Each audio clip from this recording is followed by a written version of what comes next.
Welcome to Coach's Corner, everybody. I'm your host, Coach Tripp, here in Sandy Sansing Studios, our title sponsor. I want to thank everybody for watching. Got a special guest today, my teammate at Bama, Kevin Welniak. Kev, man, thanks for coming on the show. Hey, Paul. Good to see you. You're welcome. Thanks for having me. We're going to get into your impressions and everything that later, but let's start from the beginning because everybody's story starts when they were young. They're influenced by certain people, usually mom and dad, but a lot of times those other mentors and champions in your corner. So let's talk about your mom and dad, siblings growing up. You were born in Valparaiso. For those that don't know, it's right outside Destin. And, talk about playing youth sports and the influence mom and dad and maybe an early coach had on you. I appreciate that. I'd love to. I was born in a little town, as you said, Valparaiso, Florida. It's right beside Niceville. And two of our Alabama teammates, mine, Ricky Thomas, was from Niceville High School, and so was David Castile. Oh, that's right. And in about a 5-year period, Niceville won the state championship in '88. My little brother started on that team as a lineman. In 1990, Choctaw won it when they beat Fort Walton Beach and Danny Werfel in the playoffs. And then the next year, Danny Werfel and Fort Walton Beach won the state championship. So in about a 5-year period, all three of those schools within 15 miles of each other won the state championship. Holy macaroni, spaghetti, and pasta vazul. That was, this area, the Northwest Florida area for football. Pensacola was the same way. They won quite a few state titles here in the 70s and 80s.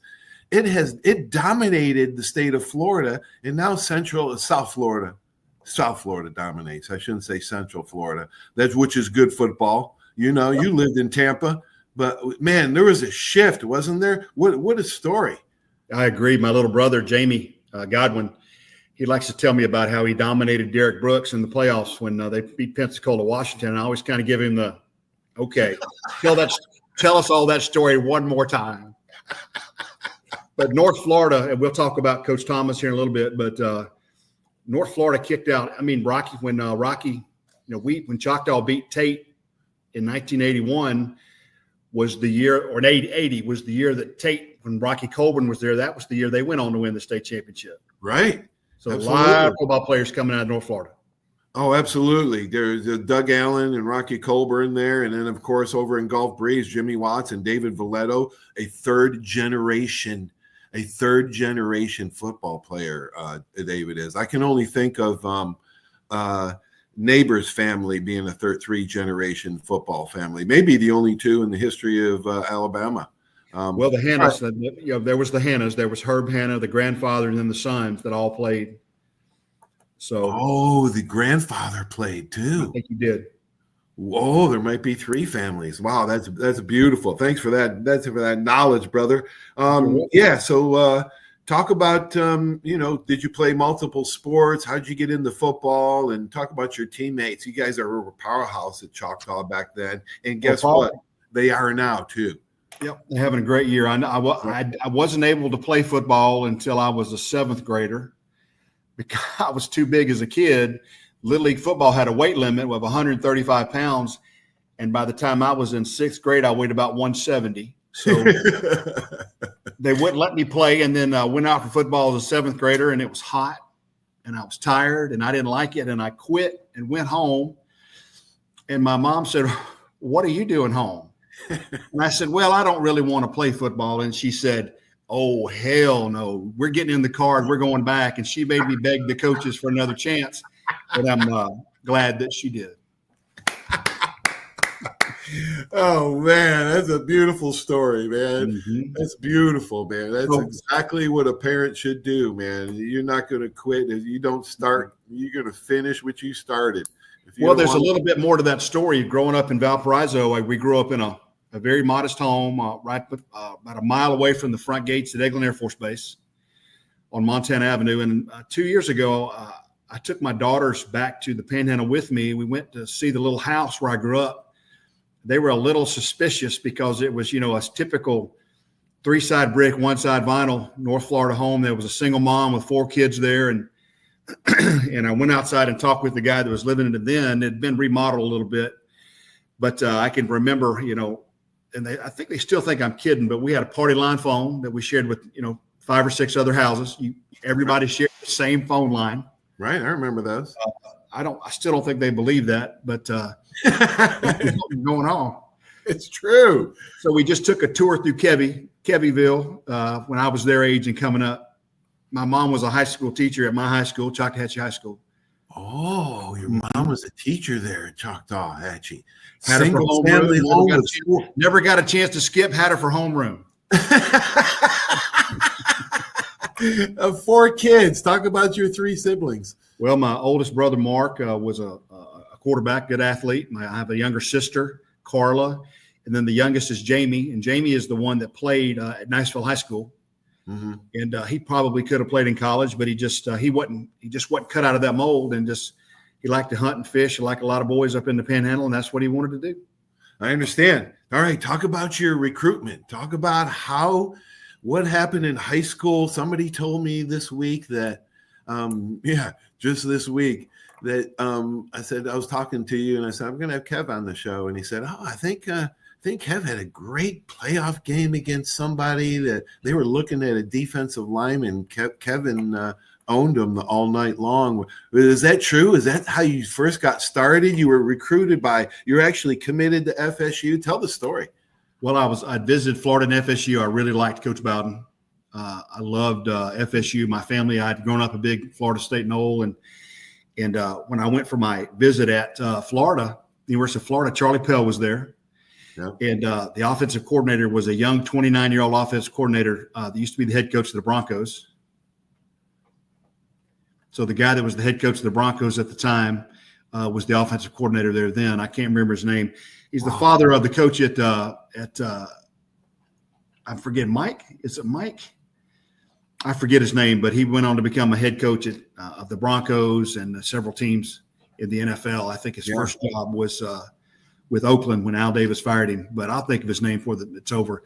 But I was playing at Choctaw. My senior year, we had 2 teams come down from Alabama. One was Jeff Davis, which Marvin Humphreys played on. Oh, wow. So we played in that game. We lost to them, real close game. And then later in the year, we played a team, Bradshaw, Alabama came down from Florence, Bradshaw High School. And they had a defensive tackle named Patrick Swopes. And I had a really good game against him.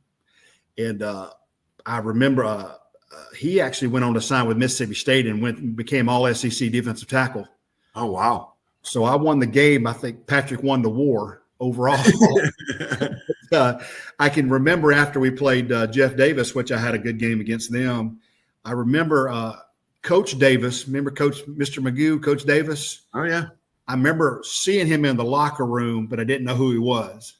And that's when they went in and said, hey, we're interested in that big tackle y'all have. And so that's kind of what really helped me were 2 games against people that Alabama was looking at. Rocky Colburn, they were scouting somebody else they were playing, and they saw Rocky and signed him. Right. Coach Neil Summerford, who was coaching at that time with Carl Madison, actually told the story on last week's show. It's amazing how they're looking for other people and find, the diamond in the rough. All right, so talk about your recruitment and why you picked Bama. My other USM was the first school to ever recruit me, Southern Miss. And my other high school captain on the team was a guy named Steve Hill, who signed with Ohio State that year. And I'll never forget, we were riding to our official visit at USM up at Southern Miss, and we got pulled over by a cop. We were speeding. And the guy gets out, and he says, we had our Choctaw High School Letterman jackets on, and he says, y'all went to Choctaw? I said, yes, sir. He goes, well, my first cousin is Carl Madison. And I understand y'all beat them last night. And he let us go, but it was pretty intimidating for about 10 minutes. So I took my visits to Florida State, Southern Miss, and then I went to Alabama. And one night, one afternoon, my coach, Dwight Thomas, called me from class down to the field house at Choctaw and said, I just got off the phone with Bobby Marks, and they're going to offer you Alabama's going to call you tonight and offer you a scholarship. And he said to me, I suggest you take it. I said, well, I'll take it.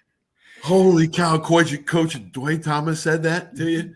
So I committed. I'd never seen Alabama, never been there, never really followed them. but I knew what a great opportunity that was. And then we came to the campus for my visit, and which is a little unusual for me. Coach Bryant, we were sitting at a table. I was recruited with a guy named Scott Bailey, who went on to play at LSU, linebacker. And Coach Bryant came and sat down at our table where we were eating lunch. Coach, can I join y'all? Yes, sir. Feel free to join us. Neither Scott nor I could touch a bite of food. We were so nervous. And Coach Bryant had a suit on. He had a coat on, had a tie on. He was very much a gentleman. And we're driving home, and I was pretty sure I was going to go to FSU. And my mom, the car was real quiet. My mom said, "You're going to love Alabama." Wow. So I really didn't have any much choice. And I'm glad she decided that, just like she told me we're going to go back to the field house in 7th grade and you're going to ask for another chance.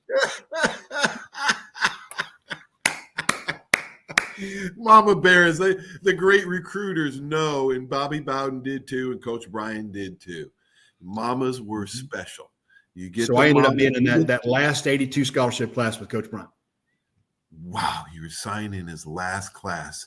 And Preston Gothard got his last scholarship. Mm-hmm. My first roommate at Bama. Talk about your roommates at Bryan Hall and the Bryan Hall story. Well, I was living on the 3rd floor, freshman floor. We got into the room, and Kenny Stabler had taken a knife and carved it in the bottom of the drawer. Stabler, 1966. And I was rooming with a guy named John Pemberton, who was a running back from Atlanta, played at one of the big academies there, Woodward Academy, I think. And John ended up not staying, but John was, his great uncle was the guy that invented Coca-Cola in Atlanta. Oh, I didn't know that. And he was part of the family. And so John came to, my mother had given me $100 to go to school. And John came in throwing $100 sweaters on the floor. And to make matters worse, Paul, he was the best looking guy in our whole freshman class. Remember John. Black, wavy, curly hair. I remember. We just follow him around. Life was good. Yeah, just get his leftovers, whatever, the good looking girls hang with each other. So I remember so many of the guys in our class that, like Freddie Robinson played for the Colts, and John Hand that played for the Colts. And we had, Wes Neighbors was in my class, and Hoss Johnson, who's a very close friend of mine. Hoss has gone all over the world teaching American-style football and spreading the gospel of Christ all over the world. Yep. So he was in our class, and I'm awfully proud of him for that. And we had a couple of guys, Vernon Wilkerson, who actually didn't, ended up having some issues, but Vernon was in that class, and there was a couple of guys that first week. Todd Wilkinson was a quarterback from Jacksonville. And we had a guy named Rodney Carter, I think, who was the player of the year in the state of Alabama from Eliza Jackson somewhere. And they ended up leaving the first week. They just took off. I mean, after like 2 or 3 practices, their rooms were empty and they were gone. And we had a guy, we had so many great athletes in that class that ended up having great careers. And we had a guy named Mike Spencer. You remember Spencer? Yes. Oh, yeah. Was from St. Thomas Aquinas in Fort Lauderdale, and he was probably one of the most interesting guys I've ever met in my life. Stories are just amazing. When Walter Lewis telling about when they cut my roommate, Coach Bryant cut my roommate because he was out of shape. That was a classic story. Stuff like that. But you had to be ready, man. Talk about your highlights at Bama. What are you proud of?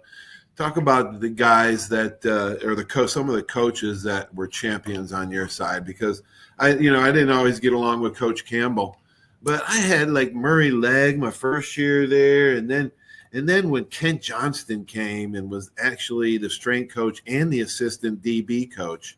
Those guys were champions in my corner, and without them, I would have never played. Before that, but let's step back just a minute. Walter Lewis and I have an interesting connection. He had a nephew that was the quarterback at Niceville High School named Shannon Felder. Kenny Felder. Shannon Felder played with us. Sorry. Kenny Felder was his nephew, and Cammy Felder was his mother. And because Jamie and Kenny played on those teams at Niceville, my mom and Walter Lewis's sister Cammie were best friends before my mother passed. Oh, wow. So every time I talked to Walter, I asked him how his sister's doing, and that was just a really interesting connection. Oh, wow, that is interesting. Yeah, what a great guy and great family and great story he is. All right, let's dive in. Memorable moments at Bama, position coach that helped you, somebody like that. 82 was it 80? No, 83 was your first year, right? 82. So we were the last team, the last group of those guys that played in the Wishbone. One of my very, very vivid memories is I think we were there a week or two. I can't remember. I think it was a week before y'all got there. Might be two. Then we were just first, everything we did, you couldn't do anything wrong, except for Coach Donahue, and everything you did was wrong for him. But I remember the upperclassmen came in, and all of a sudden, the depth chart said number 6. You went from first on the depth chart to number 6. You moved way back. And then y'all came back in, and the first day we went over to do tackling drills, and Coach Marks said the freshman linemen go with the defensive linemen. So we're looking around for the running backs. And Coach Donahue said, y'all are the running backs.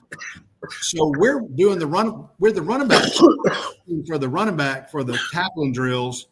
And here comes Randy Edwards just laying one on you. Here comes Big Jackie Klein. Oh, and so that was a very awakening time to give you some humility back then. Kev, I didn't know he did that with the linemen, the backups, and I guess he did it at every position because he brought us DBs back over there, the walk-ons, scout team DBs, and he did the same thing. Only when I got there in 1980, Kev, they just won back-to-back titles, and I thought to myself, "Holy shit, what am I doing here? I don't belong here." And then when he stood me, 10 yards from EJ Jr. and Byron Braggs and all those guys and run right into him, he wouldn't let you juke him either. Thomas Boyd, you can make Thomas Boyd. They told us we're linemen. We've never run the ball. They're like, one move and get upfield. We're like, what move should that be? Just run the ball. There's the one move. You can juke them. Oh my gosh, that was brutal.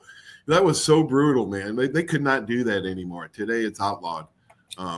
Stuff like that. No 2 days, no 3 days. I've actually, a friend of mine, Paul Fraze, runs Head Rush Podcast. Everybody should watch that. Paul Fraze is an amazing story, even in and of himself, him and his family, and how he tried to save his son from muscular disease. But he runs that podcast, and he believes he had Brett Favre on there, who probably has Parkinson's by now. I have read that. Yes, and Muhammad Ali had it. So it's all from the head. It's all from the repeated head. So is CTE. I believe ALS is too, because I have 3 older brothers, Kev, and none of them know anybody with ALS. Well, I have 4 ex-teammates that have ALS. As does Kerry Good. Says that's Kerry Good. Monday night show. Here's a plug for Good and Faithful Servant show on Monday night, where Kerry weaves faith. I love me some Kerry and Chris Good. Oh man. My God, what a family that is, man. ESPN is missing the ball when they don't do a 30 for 30 on that family. Come on, man. Wake up and smell the coffee, ESPN. You got to find that family. What an amazing story they are. Yeah, Kerry's full of humor and wisdom that like nobody else. He's definitely making the most out of it. Yeah, he's full of wisdom. I'm so grateful that he can do this Monday night show, AI technology. Because of AI technology, it's possible. All right, so you graduated. Talk about another memorable moment, not to talk over you. No. So when the upperclassmen came in, Coach Powell, who I just absolutely loved to death, our offensive line coach at the time, Steve, all right, let's get the number ones on the Reds. Let's do the blocking scheme. Let's do the blocking sled. And it's Mott, it's Vickers, it's Adcock, it's Beasley, and I forget if the other tackle, it might have been Mike McQueen or Willard Sism. But all Coach Powell, we hit the sled a couple of times. Coach Powell says, "All right, let's go win them all. Get us another ring." I mean, that was the pitch. That was his motto, his little motto.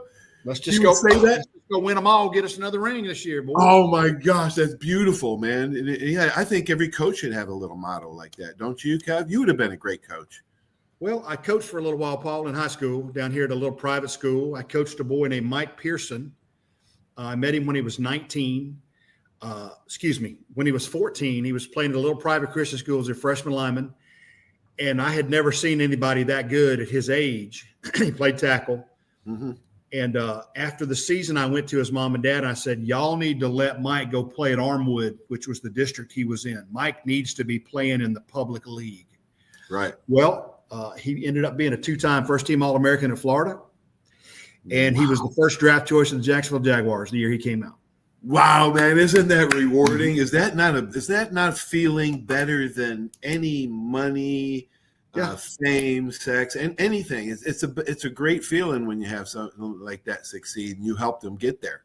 That's a beautiful thing. All right, so you graduated in '87, took your first job in Tampa, first sales job.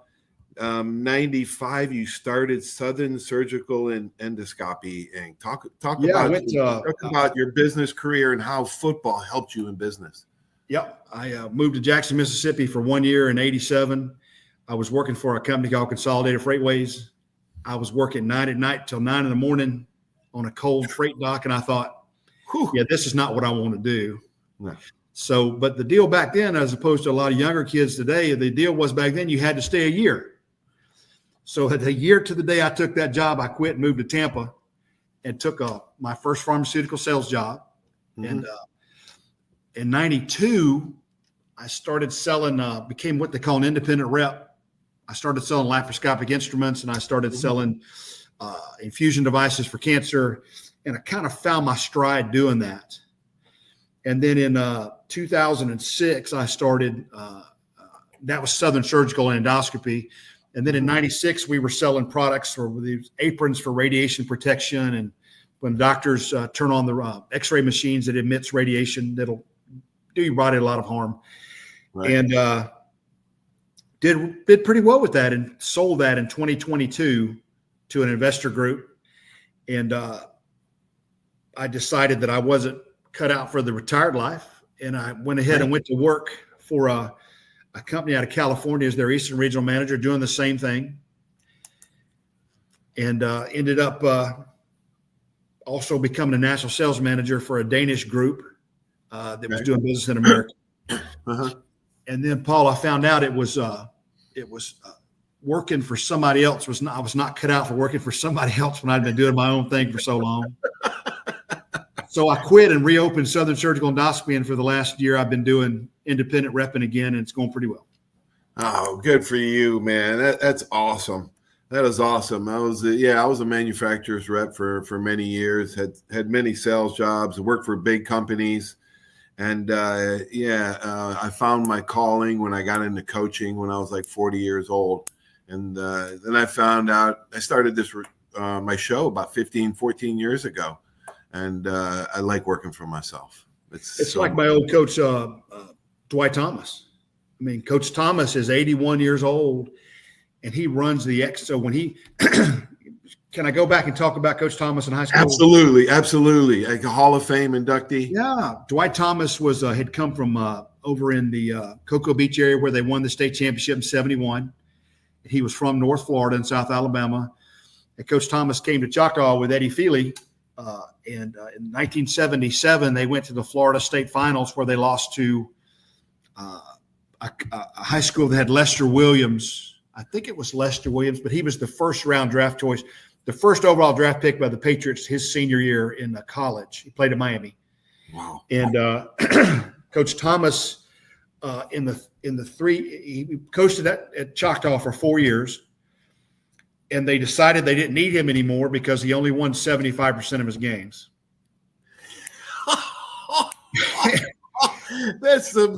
I'm telling Crazy. You, there are some stupid principals and ADs. Yeah. And there really are. I've seen it.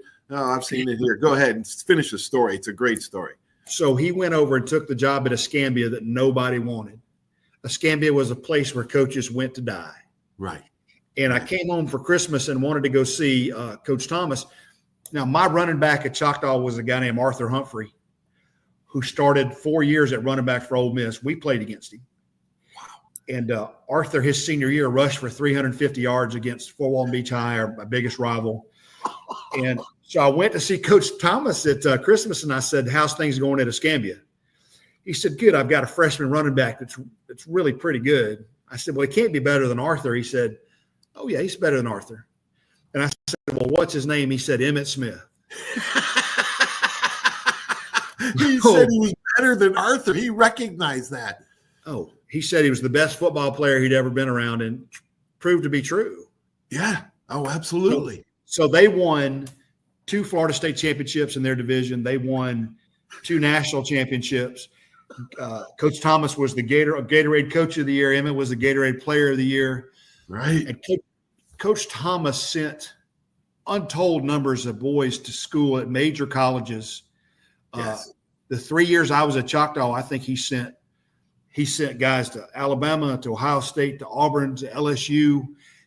I think my 3 years we had about 7 guys sign major schools. Oh my gosh, Kev. Coach Thomas is the most godly, humble man I've ever met in my life, and I always try to remember the things that he taught us. Right. So when he finished coaching, he founded the first national scouting service where he never talked to the player. The colleges paid Coach Thomas to go to the game and grade the players for them. Never met the player. Wow. And today that company has been bought. It's called XO, I think. Oh, and Coach Thomas is still going to games. Wiregrass Ranch, where I was helping out for a little while, where my daughters went to high school down here in Wesley Chapel. We're playing Plant High School one time. And I looked down the field, and at the corner of the end zone is standing Dwight Thomas. So I got all excited like, Forrest seeing Lieutenant Dan. I ran down the field, laid a big hug on him. We talked for a little bit. Yeah. He's just a wonderful, humble servant of God, and he's a wonderful, wonderful man. And he's famous for 2 things. One, when he held the first high school get-together where players would come play after graduation combine. He held the first high school combine ever. Wow. Put all those together where guys would go to St. Leo College and practice, and they bring their clothes, their uniform.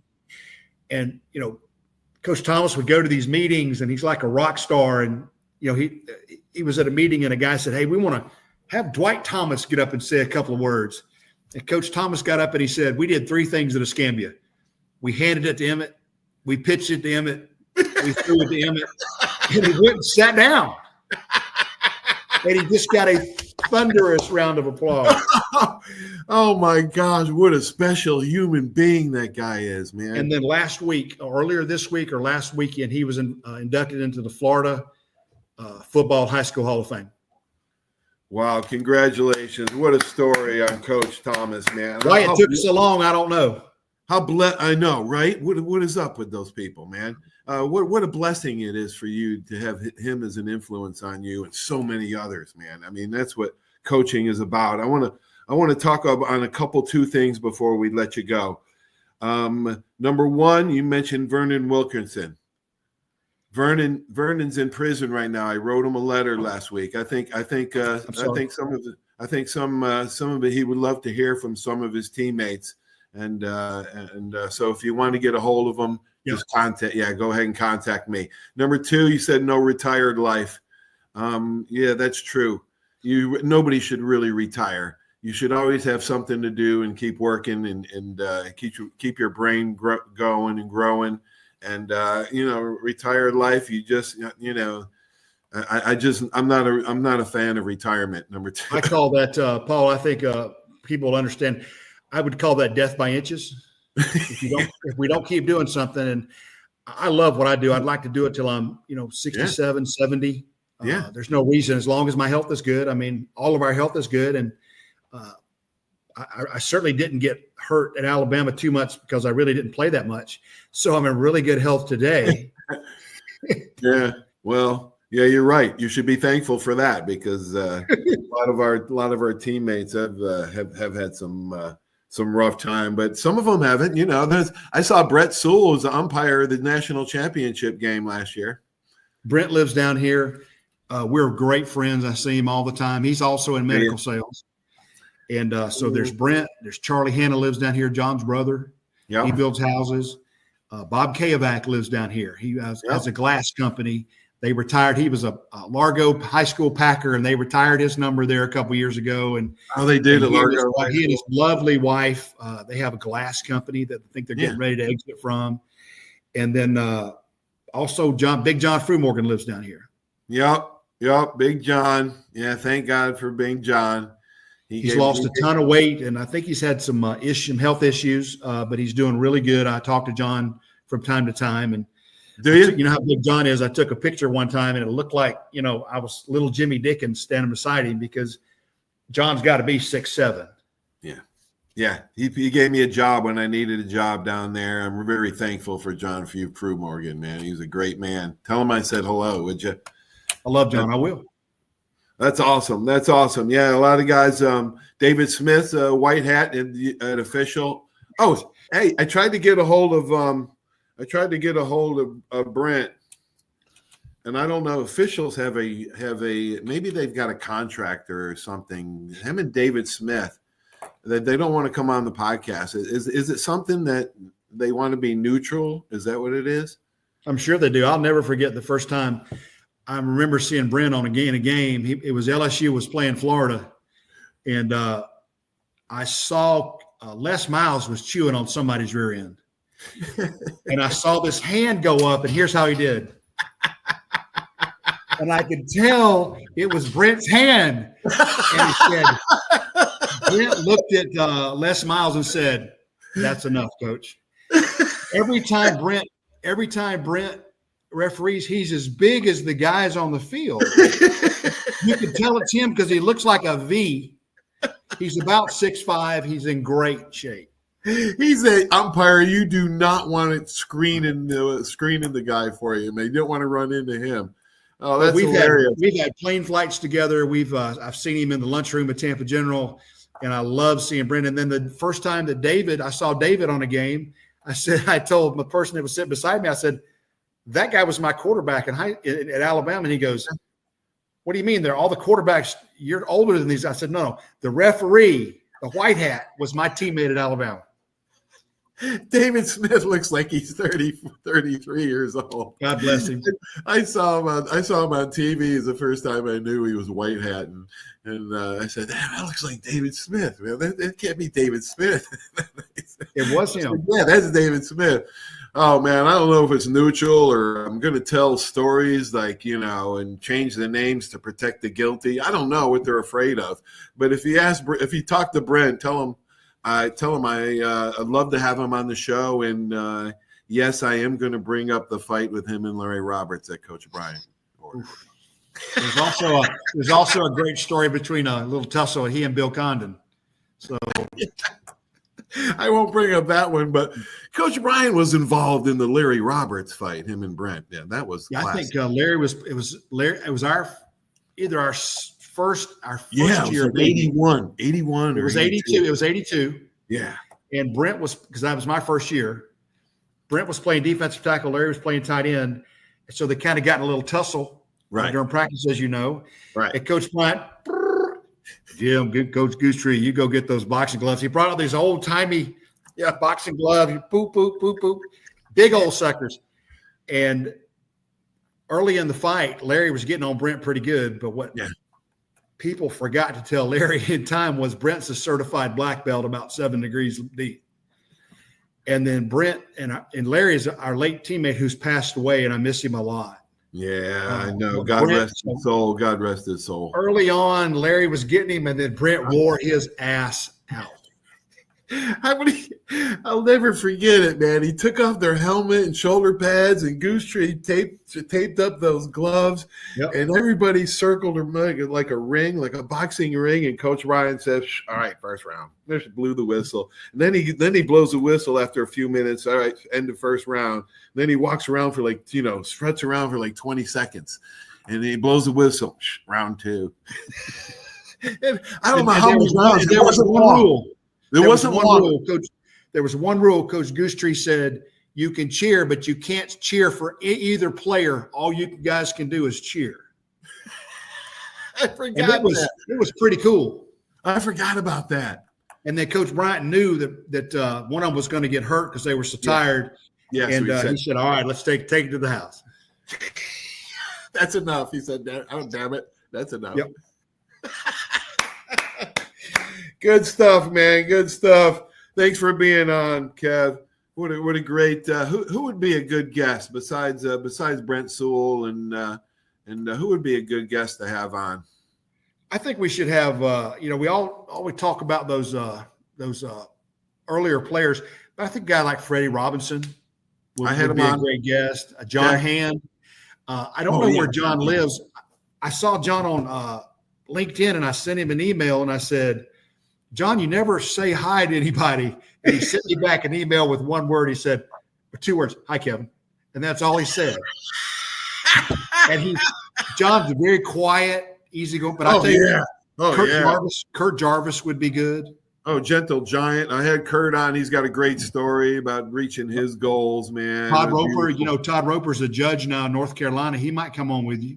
Oh, yeah, Todd Roper. That's a good one, too. Roper, John Hand. Yeah, awesome. Those 3, Brent Sewell. I would love to have those guys on. Kev, it's great to see you, man. If you're ever up in the Panhandle, come back to little Kevinville there in Valparaiso. Call me up, brother. All right, we love you, Paul. Thank you. Love you too, buddy. Bye-bye. Yep. Kevin Welniak, what a guy, man. What a beautiful story he is, and has some really funny stories. Thanks for watching Coach's Corner, everybody. Next week, Coach Mark D'Antonio, Michigan State, great football coach, the winningest coach in Spartan history.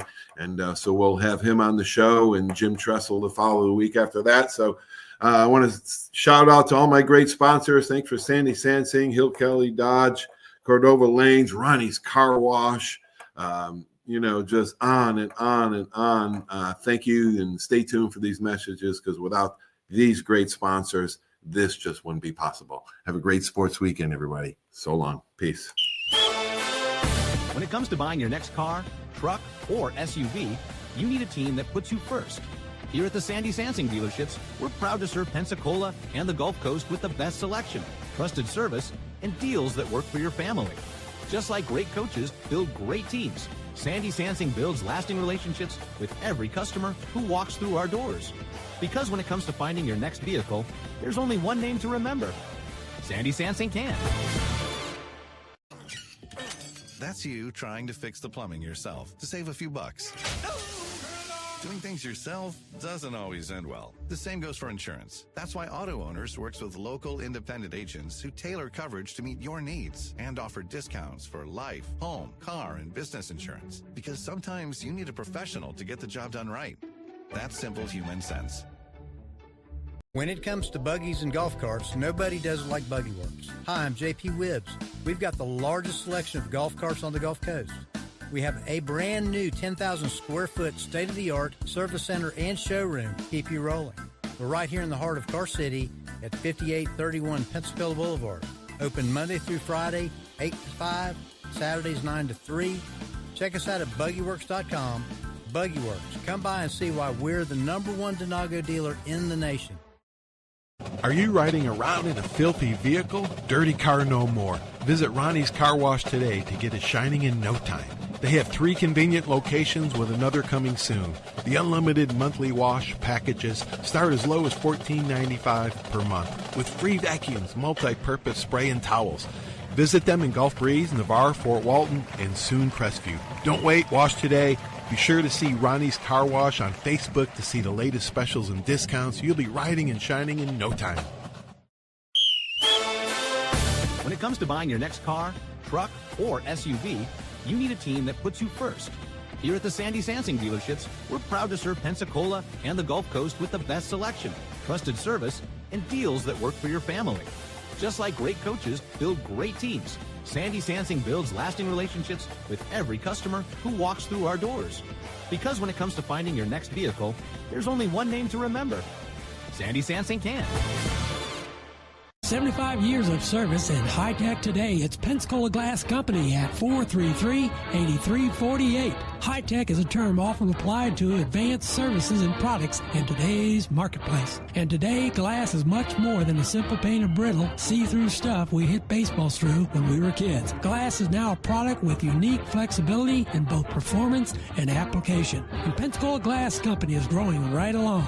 That's Pensacola Glass Company at 433-8348.